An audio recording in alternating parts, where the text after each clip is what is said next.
today you can understand the setup, the entire structure, the way we are going to present the topic is a little bit different, because the topic what we are going to discuss, the way we are going to present is definitely very much different the way we have presented in other sessions.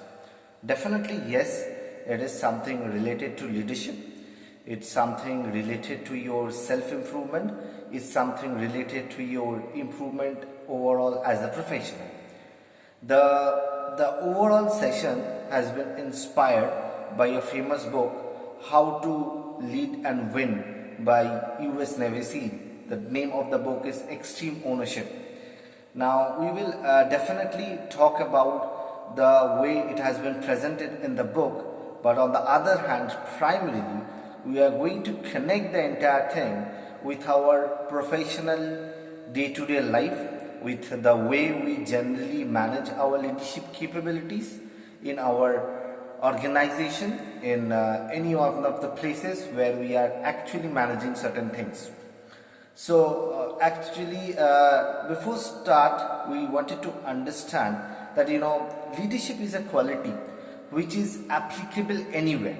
It's not only in your organization, it's not only in managing an event, managing certain things in your life, but also everywhere. So that's why this particular session has been inspired by the leadership qualities or the leadership principles displayed to win a war by US Navy SEAL.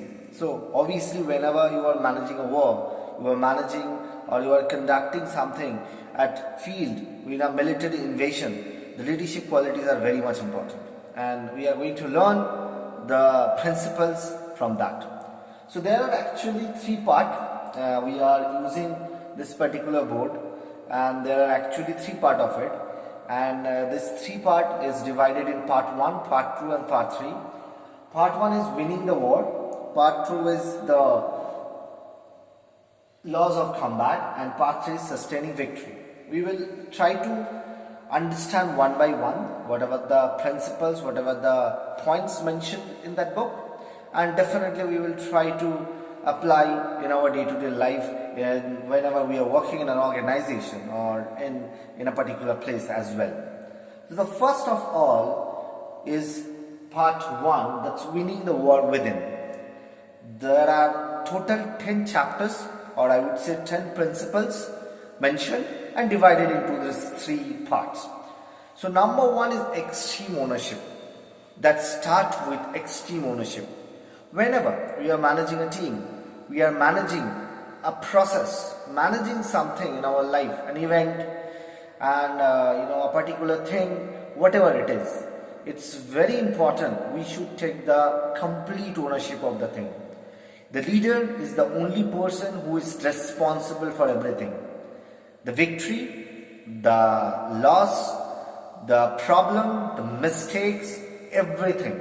The leader is the ultimate person who is responsible for that. Sometimes what happens, because just to avoid our responsibility, ownership, we try to blame to others. We try to blame or point our fingers to the team members. But obviously, in that way, you will never win the faith, the complete trust, or the complete control will not be there of your team. Team member will not, identify you as a leader if you do not show the extreme ownership. One day, if you support your team, even the mistake is one of the team member, but you take the ownership, obviously, there would be in future, you will see the team member is supporting you like anything. In a project, one team member has made a mistake, maybe related to some development, some delivery, but as a leader in front of the management, in front of the client, you are actually taking the ownership. Yes, I am responsible for it, let me manage it. Obviously, the next day, you can see a complete change in your team member.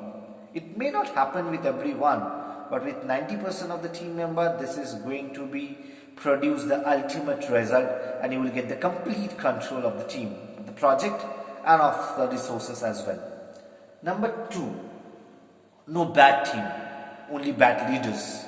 You cannot blame your team members for anything which has gone wrong.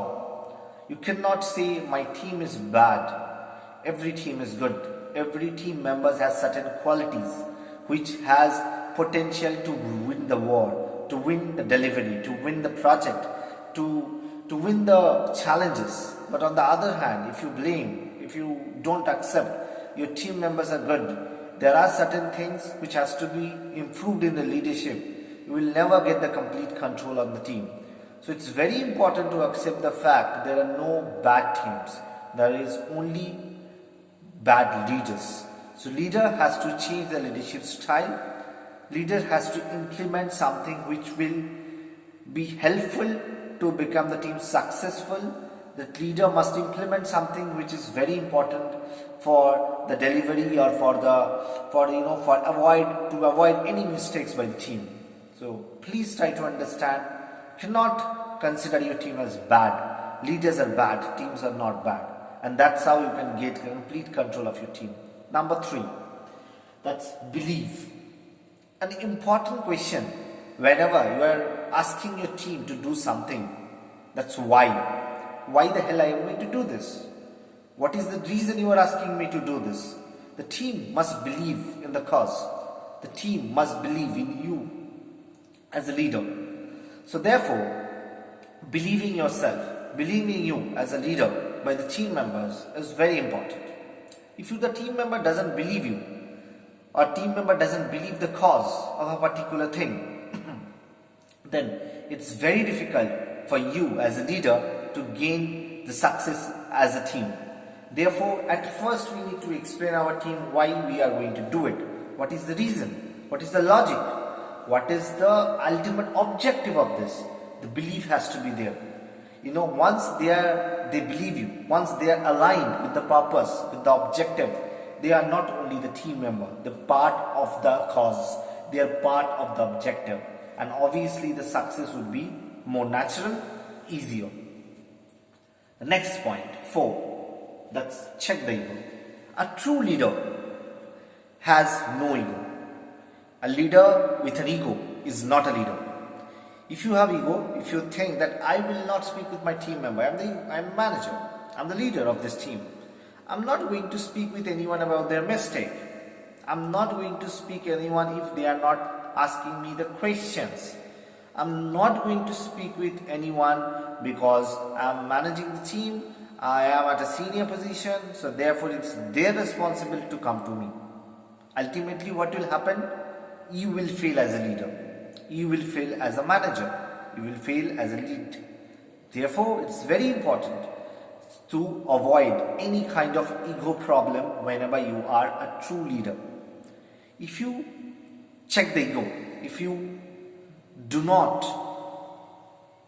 influence by your ego, then obviously your team member will start believing you as a true leader. That means you are coming back to your team member. You are always supporting them. You have no prejudice to speak with them. You are such a nice person. You are approachable. You solve their problem. You guide them. You mentor them. You coach them. Therefore, you have no ego. And a person as a leader is always much more acceptable whenever the ego is less or ego is not at all there. So it's very important as a leader to check your ego at first. Now this is the part 1. We will try to talk about the part 2, which is the laws of combat. So now you have created the team. You have adopted certain policies, principles, practices to manage your team. That's win the war within your team. You need to win the confidence of your team. Now you need to fight.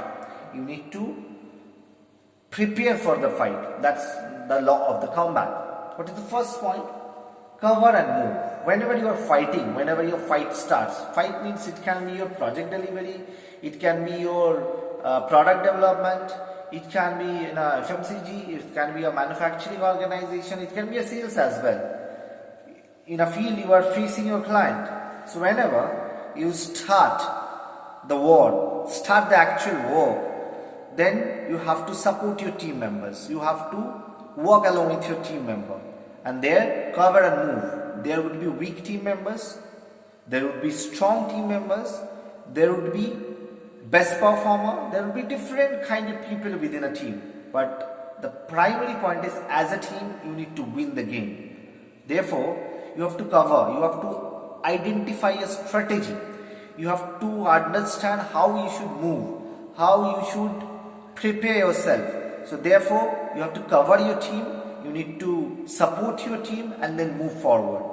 Produce or invade the enemy or do something, but you need to strategize it. You need the strategy to win the war, win the game as a team, not as an individual. Next point, which is simple. Whenever we are giving an instruction to my team members, be it something your project management structure, something related to the architecture, something related to a product specification, something related to your sales strategy as well, or what exactly you want to do as a team, it must be simple. A difficult, complex, complicated instruction cannot be helpful to win a war, win a game. It has to be very much simple. If the team member cannot understand what are you saying, what are your instructions, how do you expect they will follow you? Therefore, it's extremely important that you must make it simple. The instructions must be simple, so the team members must follow you without any problem of understanding. Next point, prioritize and execute. Whenever you are doing something, you are executing something, you have a huge list of tasks. Maybe 10 tasks has to be accomplished, 10 things has to be done in order to complete something, in order to accomplish something. And you don't know what to do first, what to do next. But you have to do something at first, and step-by-step approach has to be taken. So therefore, prioritization is extremely important. You need to prioritize your task, you need to prioritize your criticality, you need to prioritize your deliverables, and then you execute. So yes, I have 10 items to be delivered, 10 things to be achieved. I need to prioritize 1, 2, 3, 4, 5, 6, and then you execute. If you as a leader yourself is not very sure what to prioritize, and how to execute, your team members definitely will not be able to follow you. So therefore, it's very important to win the war, prioritization, execution. Next point, decentralized command. Please understand, whenever you are managing a huge team, it's always not necessary you are managing a team of 10 members. You are managing a team of 20 members. Even if you are managing a team of 10 or 20 members, you need to decentralize. Everything cannot be managed by a single person. Impossible. Not possible. Therefore, you need to break the bigger task into smaller tasks. Break the bigger team into smaller team. If it is a 100 team member, a 200 team member, there will be more smaller team. Maybe there can be some hierarchy structure, level 1, level 2 as well. If it is a smaller team, like 10 or 20 team members are there, you can have less number of teams, maybe 2-3 team members, 2-3 team leads who are managing small team. What will happen? Number one, you are not only responsible for everything, you are actually decentralizing the command. Others are also held responsible for this. You are executing your command to some other team leads who is responsible for the success as well. They will gain a satisfaction. Yes, I am also getting certain ownership. I would be able to display certain leaderships. So therefore, the ownership is not only on you, ultimate ownership is on you, but the other ownership is definitely on other team members as well who are managing small team members. Number one. Number two, whenever you are breaking a bigger task into smaller tasks, obviously it's very easier to achieve.